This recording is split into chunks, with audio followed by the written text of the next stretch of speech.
Hello everyone, welcome back to my channel. I am Divya Sharma and today we will be discussing about the biosynthesis of purines. So before going into the discussion, let's discuss what is biosynthesis first, and then we will be discussing about the purines. What are pyrimidines, right?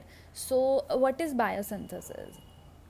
So biosynthesis means, bio means living and synthesis means steps of reactions, right? So biosynthesis मतलब जब living organisms के अंदर steps of reactions जो हैं वो होती हैं तो उसे हम biosynthesis बोलते हैं, right? सो आप जानते ही हैं कि हमारी बॉडी के अंदर लगातार 3000 रिएक्शंस जो हैं वो कॉन्टीन्यूसली चलती रहती हैं, बिकॉज उसी की हेल्प से हमारे एंजाइम्स बनते हैं. कहीं पर हमारे एंजाइम्स किसी रिएक्शंस में इन्वॉल्व होते हैं, कहीं पर जो है ग्लूकोज बन रहा है, कहीं पर ग्लूकोज की ब्रेक डाउन हो रही है, कहीं पर बाइल जूसेस सिक्रीट हो रहे हैं. तो मल्टीपल रिएक्शंस हमारी बॉडी में हो रही हैं. So biosynthesis is a multi step enzyme catalysed because enzymes are involved in these reactions. So it is enzyme catalysed process where substrate. Now 12th में आपने पढ़ा होगा सबस्ट्रेट क्या होते हैं, प्रोडक्ट्स क्या होते हैं. सो सबस्ट्रेट्स जो हैं वो स्टार्टिंग प्रोडक्ट्स होते हैं, एंड देन सबस्ट्रेट्स की हेल्प से या एंजाइम्स की हेल्प से जो है फिर आपका फाइनल प्रोडक्ट फॉर्म होता है. So in this biosynthesis it is a enzyme catalysed process where your substrates यानी कि your starting products are converted into more complex products, means your final product in the living organisms, right? So in simple terms, in biosynthesis simple compounds are modified or converted into other compounds or joined together to form macromolecules. So this is biosynthesis in simple words or in simple terms, right? Next, coming to the nucleoside and nucleotide, because purine की biosynthesis से पहले आप ये जान लें कि purine actual में होता क्या है, कहाँ से आता है और क्या इसकी कॉम्पोजिशन है. तो अगर हम वो जान लेंगे तो हमारा बेसिक कॉन्सेप्ट पहले क्लियर हो जाएगा, राइट? तो अब बात करते हैं न्यूक्लियोसाइड और न्यूक्लियोटाइड की. उससे पहले आप जानते हैं कि हमारी बॉडी के अंदर सेल्स प्रेजेंट हैं, सेल्स के अंदर न्यूक्लियस प्रेजेंट है और न्यूक्लियस के अंदर आपका जेनेटिक मटीरियल या कह सकते हैं न्यूक्लिक मटीरियल जो है वो प्रेजेंट होता है, राइट? अब न्यूक्लिक मटीरियल के भी दो टाइप्स हैं आपके, आरएनए एंड डीएनए. और ये आरएनए एंड डीएनए जो है फर्दर ऑफस्प्रिंग्स में जो है कंटिन्यू जो है ट्रांसफ़र होता रहता है, right? So A DNA and RNA जो है वो बेसिकली किसके बने होते हैं? ये बने होते हैं आपके न्यूक्लियोटाइड्स के, राइट? तो अब न्यूक्लियोटाइड्स क्या होते हैं, ठीक है? तो ये आप जानते हैं कि पहले जेनेटिक मटेरियल है हमारा, जो जेनेटिक मटेरियल आरएनए डीएनए होता है उसके अंदर न्यूक्लियोटाइड्स प्रेजेंट होते हैं, राइट? अब ये न्यूक्लियोटाइड्स जो हैं ये क्या होते हैं? अब दो तरह की सब यूनिट्स होती हैं, न्यूक्लियोसाइड्स एंड न्यूक्लियोटाइड्स.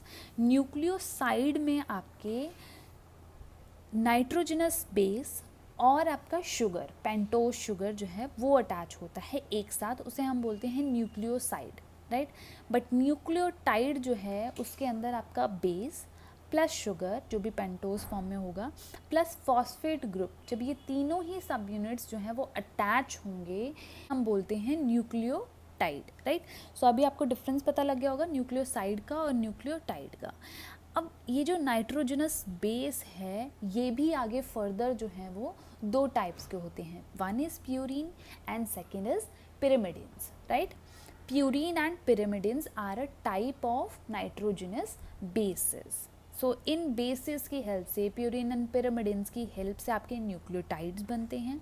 उन न्यूक्लियोटाइड्स की हेल्प से बहुत लंबी चेन होती है न्यूक्लियोटाइड्स की, फिर आपके आरएनए डीएनएस बनते हैं और वो आरएनए डीएनएस जो है वो क्या है आपकी जेनेटिक मटेरियल. तो आपको बेस पता चल गया है अब, राइट? सो जो नाइट्रोजनस बेस हैं वो दो तरह के होते हैं, प्यूरिन एंड pyrimidines. अब प्यूरिन जो है वो भी फर्दर जो है हमारे पास दो तरह के, adenine and guanine, ANG, right? And pyrimidines जो है वो लंबा है. सो आपको इस तरह से याद करना होगा, इसका कट की फॉर्म में इसको याद करना होगा. तो CUT is the cut for pyrimidines, जहाँ पे C आपका साइटोसिन है, U आपका यूरासिल है एंड T आपका जो है थाइमीन है, राइट। तो ये दो बेसेस हैं आपके पास। प्यूरीन के अंदर दो रिंग्स प्रेजेंट होती हैं, एक कंप्लीट हेक्सा रिंग प्रेजेंट होती है और एक 5 पेंटामेरिक रिंग जो है वो अटैच होती है जो 6 मेंबर्ड रिंग है उसके साथ। सो वो है आपकी प्यूरीन। बट पिरामिडिन्स में आप स्ट्रक्चर देखिए तो सिंगल सिंगल रिंग प्रेजेंट है 6 मेंबर्ड वाली, तो ये आपकी पिरामिडिन होती है। ये बेसिक डिफरेंस होता है इसके अंदर। सो प्यूरीन एंड पिरामिडिन्स हमारे पास दो तरह के बेस हैं। अब आपको इस टॉपिक के अंदर स्टडी ये करना है कि बायोसिंथेसिस ऑफ प्यूरीन जो है वो लिविंग ऑर्गेनिज्म में किस तरह से हो रही है, राइट। तो वो किसकी हेल्प से बनता है, कैसे बनता है, उसके अंदर क्या क्या चीज़ें इन्वॉल्व हैं, ये हम स्टडी करेंगे, right. So now the purines are built upon a pre-existing ribose 5-phosphate. Ribose 5-phosphate is the starting material, or you can say the precursor of this purine biosynthesis, right? Now the liver is the major site for purine nucleotide synthesis. liver जो है वो major site है इसका जहाँ पर purine nucleotide बनते हैं। Erythrocytes means your RBCs, or your polymorphonuclear leukocytes means your WBCs, and brain cannot produce purines. ये तीनों चीज़ें आपकी purines प्रोड्यूस नहीं करती। लिवर जो है वो मेजरली वो प्यूरिन न्यूक्लियोटाइड्स जो है वो फॉर्म करता है। Now there are two pathways involved in the synthesis of nucleotides, right? One is the de novo synthesis and second is the salvage pathway, right? So de novo synthesis की help से भी purine nucleotides बन जाते हैं और salvage pathway की help से भी प्यूरिन न्यूक्लियोटाइड्स बन जाते हैं। de novo synthesis, de novo का मतलब है न्यू और बिगनिंग और starting, right. So de novo synthesis, it states this theory or this pathway or this synthesis states that all nucleotides are newly formed and then further they are converted into the nucleotides and then they form the genetic material, right? But in case of salvage pathway, this pathway states that RNA and DNA, your genetic material, breaks down into the multiple nucleotides, and that multiple nucleotides are the starting material for these purine biosynthesis, right. समझ में आ गया। D novo synthesis ये बोल रहा है कि आपके नए मॉलिक्यूल्स जनरेट होते हैं और अन नए मॉलिक्यूल्स के जनरेट होने के बाद प्यूरीन की फॉर्मेशन होती है और उस प्यूरीन की फॉर्मेशन के बाद फिर आपका फर्दर जेनेटिक मटेरियल फॉर्म होता है। बट सैल्वेज पाथवे ऐसा नहीं कहता। सैल्वेज पाथवे के अकॉर्डिंग जो है वो आरएनए और डीएनए की ब्रेकडाउन होती है, मतलब आपका जेनेटिक मटेरियल है वो ब्रेकडाउन होती है उनकी, और फिर आपके जो न्यूक्लियोटाइड्स हैं वो एज सच आपकी सेल्स के अंदर प्रेजेंट होते हैं और वहाँ से फिर टेकअप कर लिए जाते हैं एंड देन फर्दर न्यूक्लियोटाइड्स बन जाते हैं और फिर वो जेनेटिक मटेरियल बनाएंगे, राइट। तो ये प्रोसेस चलता रहता है according to salvage pathway, right. So सबसे पहले हम स्टडी करेंगे कि डी नोवो सिंथेसिस में क्या है, कैसे हम प्यूरीन को सिंथेसाइज कर सकते हैं इस मेथड की हेल्प से। Then secondly we will study about the salvage pathway. Now first is the de novo synthesis. उससे पहले हम ये माइंड मैप देखते हैं जिसमें हमें ये देखना पड़ेगा कि एक्चुअल में डी नोवो सिंथेसिस में क्या हो रहा है और सैल्वेज पाथवे में क्या हो रहा है।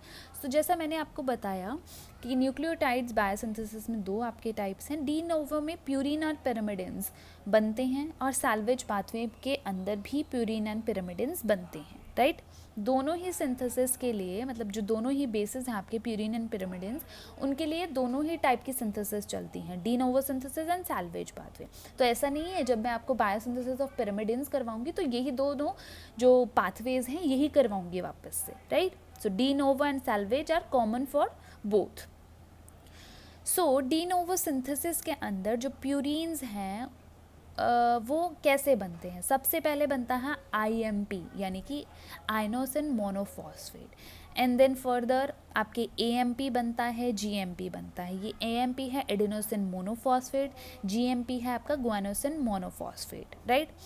AMP and GNP they are further formed ATP and GTP, यानी कि adenosine triphosphate and guanosine triphosphate, right? So ATP and GTP जो है वो बनने के बाद फिर आपका कंप्लीट जो प्यूरिन की बायोसिंथेसिस हो जाती है. सो ये है आपका IMP के पाथवे से. पिरामिडिन्स के अंदर हम नेक्स्ट वीडियो के अंदर स्टडी करेंगे. अभी सिर्फ हमें इतना ही देखना है कि डी नोवो सिंथेसिस में प्यूरिन्स जो है वो किस तरह से बन रहे हैं और साथ ही साथ सैल्वेज पाथवे के अंदर प्यूरिन्स किस तरह से बनते हैं. अब ये पिरामिडिन वाला जो है वो टॉपिक आप छोड़ दो क्योंकि वो नेक्स्ट वीडियो में हम लोग कवर करेंगे. So first is D novo synthesis of purine. First just see this figure. This is the basic figure of purine nucleus, right? ये जो स्ट्रक्चर है ये बेसिक न्यूक्लियस है. सो इसमें क्या क्या चीज़ें कहाँ से आ रही हैं ये बताया गया है. सो ऊपर जो आप ग्रीन कलर के अंदर देख रहे हो कार्बन, वो कार्बन आपका बाइकार्बोनेट से आता है. कार्बन नंबर 6 ये बाइकार्बोनेट से आता है. अभी आप पढ़ोगे कि क्या क्या चीज़ें ऐड होती हैं और फिर कैसे वो चीज़ें बनती हैं. ऑलमोस्ट अमीनो एसिड्स जो है वो इन्वॉल्व है इस सिंथेसिस के अंदर. अमीनो एसिड्स की हेल्प से ही प्यूरिन्स जो है फर्दर बनते हैं. तो एस्पार्टेट है, फॉर्मेट है, ग्लाइसिन है, तो ये सब मिलके ही आपके फिर फर्दर ये पूरा एक स्ट्रक्चर जो है वो फॉर्म करते हैं, राइट? तो इसकी डिटेल में हम नहीं जाएंगे बिकॉज हमें सिंथेसिस करनी है. सो ये है आपका प्यूरिन सिंथेसिस. प्यूरिन सिंथेसिस में देखिए प्यूरिन जो कि मेनली क्या है, adenine and guanine, they are derived from inosine monophosphate, जो कि मैं आपको इस फ्लो चार्ट में भी बता चुकी हूँ कि जो प्यूरिन है डी नोवो सिंथेसिस में बनेगा उसके अंदर सबसे पहले IMP फॉर्म होगा, then it will form AMP and then GMP and then these AMP and GMP ultimately forms ATP and GTP, right? तो सबसे पहले हमें IMP बनाना है, ठीक है? ये चीज़ समझ आ गई. सबसे पहले IMP फॉर्म होगा, आइनोसिन मोनोफॉस्फेट, जिसका स्ट्रक्चर यहाँ पे दिया हुआ है. यहाँ पे फॉस्फेट अटैच है, यहाँ पे शुगर अटैच है और यहाँ पे आपका प्यूरिन के रिंग अटैच है, राइट? तो ये सब चीज़ें जो हैं वो अटैच होंगी एंड देन फर्दर वो फॉर्म करेगा फिर न्यूक्लियोटाइड, आपका प्यूरिन न्यूक्लियोटाइड, राइट? सो एडेनिन और गुआनिन को बनाने के लिए IMP हम सबसे पहले बनाएंगे. सो IMP बनाने के लिए आपके पास ये 6 स्टेप्स हैं. ये 6 स्टेप्स हम 1 बाय 1 स्टडी करेंगे, साथ में हम साइकिल भी देखेंगे. तो बहुत ही ध्यान से देखिए. सबसे पहले मेन प्रिकर्सर आपको बायोसिंथेसिस ऑफ प्यूरिन के लिए चाहिए ribose 5 phosphate. So ribose 5 phosphate is very very very important in this biosynthesis of purine because it is a first step of purine synthesis. So ribose 5 phosphate आपको चाहिए जो कि starting material है purine nucleotide synthesis का. Further it gets converted into your PRPP, right? As you can see in this cycle ribose 5 phosphate किस में convert हो रहा है, आपका PRPP में, फॉस्फोराइबोसाइल पैरोफॉस्फेट में, with the help of enzyme PRPP synthesis and 1 molecule of ATP because ATP 2 molecules of ATP because ATP adenosine triphosphate किस में कन्वर्ट हो रहा है, AMP के अंदर, एडेनोसिन मोनोफॉस्फेट. तो यहाँ पे 2 मॉलिक्यूल्स चले गए. ट्राई जो है वो मोनो में हो रहा है ना, सो 2 मॉलिक्यूल्स चले गए. सो फर्दर ये जो है यहाँ पर अब रिक्वायर होगा आपको ग्लूटामाइन. अब ये ग्लूटामाइन आपको चाहिए, साथ में आपको वाटर चाहिए. ये ग्लूटामाइन इस साइकिल में जब यूज़ होगा तो ये फर्दर कन्वर्ट हो जाएगा ग्लूटामेट के अंदर और आपका जो PRPP है ये कन्वर्ट हो जाएगा 5 फॉस्फो बीटा डी राइबोसाइल अमाइन के अंदर, राइट? ये चीज़ें ध्यान रखिए. देन नेक्स्ट फॉस्फोराइबोसाइल ग्लाइसिनामाइड सिंथेस की हेल्प से ये फर्दर कन्वर्ट हो जाता है ग्लाइसिनामाइड राइबोसाइल 5 फॉस्फेट में. This is your second step. As you can see in this, राइबोसाइल 5 phosphate आपका प्रिकर्सर है, फर्स्ट स्टेप है. सेकंड सिंथेसिस ऑफ PRPP जो कि आप कर चुके हो. Third step is with the help of ribosyl phosphoribosyl 5 phosphate and glycinamide ribosyl 5 phosphate is form, जो कि हमने अभी किया है. देन अब फॉर्माइल ट्रांसफरेज चाहिए जी, आपको THF चाहिए, N10 THF चाहिए. THF मीन्स टेट्राहाइड्रोफोलेट आपको चाहिए। सो ये N10 टेट्राहाइड्रोफोलेट फर्दर कन्वर्ट हो जाता है टेट्राहाइड्रोफोलेट में और ये फॉर्म कर देता है आपका formyl glycinamide ribosyl 5 phosphate. And then further आपके सिंथेज एंजाइम यूज़ होंगे 2 बार, और ये सिंथेज एंजाइम क्या करेंगे, जो आपके पास फॉर्म हुआ है उसे एक रिंग फॉर्म में ले आएंगे। मतलब ये तो जो है आपके पास क्या है, आपके पास ये अल्काइल चेन की तरह है। अब इस अल्काइल चेन को आपको रिंग फॉर्म में लाना है, क्योंकि आपने देखा ही होगा प्यूरिन का जो पहले मैंने स्ट्रक्चर दिखाया वो तो रिंग फॉर्म में है। सो आपको रिंग को क्लोज भी करना होगा, रिंग की फॉर्म में उसको लेके आना होगा। तो सिंथेज की हेल्प से आप उसको रिंग फॉर्म में लेके आओगे, जो कि हमारा नेक्स्ट स्टेप है। Synthase is responsible for the ring closure 5 amino imidazole ribosyl 5 phosphate, right. So ये है 5 amino imidazole ribosyl 5 phosphate. Now decarboxylation होगी इसकी। डीकार्बोक्सिलेशन मीन्स कार्बोक्सिलेशन होगी। डी कार्बोक्सिलेशन मतलब होता है कार्बोक्सिलेशन का मतलब कार्बोक्सी ग्रुप का हट जाना, बट यहाँ पे कार्बोक्सिलेशन हो रहा है मतलब कार्बोक्सी ग्रुप का ऐड होना। सो कार्बोक्सिल ग्रुप ऐड होगा यानी कि कार्बन डाइऑक्साइड ऐड होगा और कार्बोक्सिलेज एंजाइम यहाँ पर यूज़ होगा, और फिर आपका यहाँ पर कार्बन डाइऑक्साइड अटैच हो जाएगा ऊपर वाले प्रोडक्ट के अंदर। एंड देन एस्पार्टेट इन्वॉल्व होगा, देन उसके बाद फ्यूमेरेट रिमूव हो जाएगा। तो आप देख सकते हैं कि इम्यूनो एसिड्स लगातार इन्वॉल्व हैं इसके अंदर सिंथेसिस में।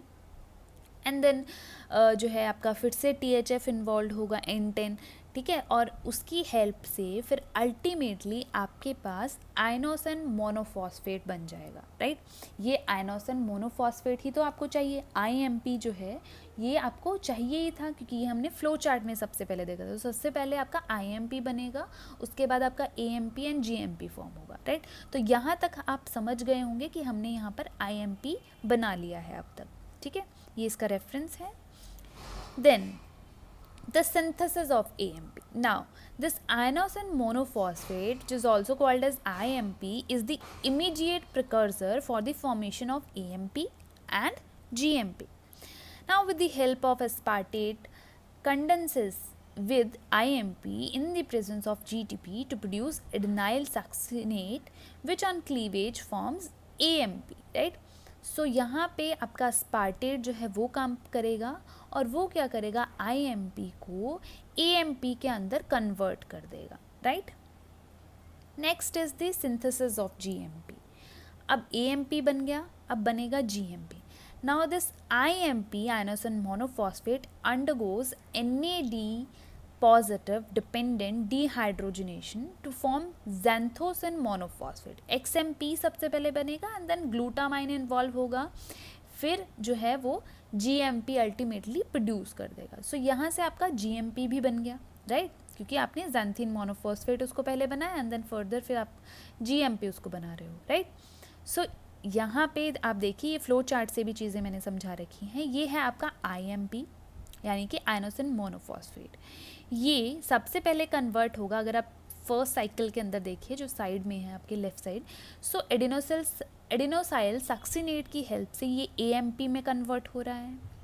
सिमिलरली सेकेंड साइकिल में आप देखिए xanthosine मोनोफॉस्फेट की हेल्प से ये जो है GMP में कन्वर्ट हो रहा है, राइट। और आप देख सकते हैं इधर ग्लूटामाइन इन्वॉल्व है और उधर आपका एस्पार्टेट इन्वॉल्व है, राइट। तो अमीनो एसिड्स की हेल्प से ये IMP, GMP और AMP में कन्वर्ट हो जाता है, राइट। सो ये है आपका प्यूरीन बायोसिंथेसिस में डी नोवो सिंथेसिस, राइट। अब बात करते हैं हमारा सैल्वेज पाथवे के बारे में, जो कि हमारा सेकेंड पाथवे है। एक्चुअली यहाँ पे हेडिंग बच्चों मैंने दी थी, बट आई डोंट नो कि ये कैसे गायब हो गई, बट ये आपकी सेकेंड पाथवे है salvage pathway. Now this pathway ensures the recycling of purine formed by degradation of nucleotides, means RNA and DNA की जो degradation हुई है उसकी वजह से जो nucleotides बने हैं उसकी recycling करता है ये pathway, right? So nucleosides and deoxynucleosides can also be salvaged. The purines can be directly converted to the corresponding nucleotides and this process is known as salvage pathway. Now in this case PRPP is your starting material. In the case of de novo synthesis, ribosyl 5-phosphate is the starting material or precursor, but in this pathway, salvage pathway, PRPP is your starting material. Then the free purines are salvaged by 2 different enzymes. यहाँ पे actual 2 नहीं 3 enzymes involved होंगे purine की synthesis में. salvaged pathway के according जो synthesis होती है प्यूरिन्स की, उसमें 3 enzymes involved हैं. One is adenine phosphoribosyl transferase, which is also called as APRTase, and hypoxanthine guanine phosphoribosyl transferase. So ये चीज़ें you have to learn. and तो ये 2 enzymes जो हैं वो mainly involved हैं. बस इसके अलावा आपका एक और enzyme involved है. So एडेनिन फॉस्फोराइबोसाइल ट्रांसफरेज करता क्या है? ये करता है आपका AMP की फॉर्मेशन फ्रॉम दी एडेनिन, क्योंकि एडेनिन तो आपको कहाँ से मिलेगा? न्यूक्लियोटाइड्स की ब्रेकडाउन जब होगी वहीं से मिल जाएगा आपको एडेनिन. आपको इतना लंबा जो प्रोसेस आपने डी नोवो में किया वो यहाँ पे करने की ज़रूरत नहीं है, क्योंकि यहाँ पर आपको न्यूक्लियोटाइड्स जो हैं वो ऑलरेडी मिले हुए हैं, क्योंकि डीएनए का ब्रेकडाउन हुआ है, आरएनए का ब्रेकडाउन हुआ है. सो यहाँ से आपने एडेनिन लिया एंड देन फर्दर वो इस एंजाइम की हेल्प से AMP फॉर्म करेगा. Now second enzyme is your HGPRT. ये HGPRT ये कन्वर्ट करेगा आपके गुआनिन को या हाइपोजैंथीन को GMP में और IMP में, राइट. थर्ड एंजाइम इज और फोस्फोराइबोसाइल पायरोफॉस्फेट. ठीक है. सो ये देखिए आप फिगर से अब समझिए कि एडेनिन जो है वो यहाँ पर AMP में कन्वर्ट हो रहा है, right, with the help of enzyme adenine phosphoribosyl transferase. Now in case of guanine भी जो है इस एंजाइम की हेल्प से GMP में कन्वर्ट हो रहा है, राइट. और हाइपोजैंथीन जो है वो सेम एंजाइम की हेल्प से IMP में आयनोफॉस्फेट में कन्वर्ट हो रहा है, राइट. सो ये है आपका salvage pathway. So and I hope आपको ये टॉपिक समझ आया हो बायोकेमिस्ट्री का. अगर आपको इससे रिलेटेड कोई भी प्रॉब्लम है तो आप अपनी क्वेरीज जो हैं वो कमेंट सेक्शन में ड्रॉप कर सकते हैं. So I will definitely answer those queries and thank you so much. Thank you for watching my video. Stay safe, stay healthy.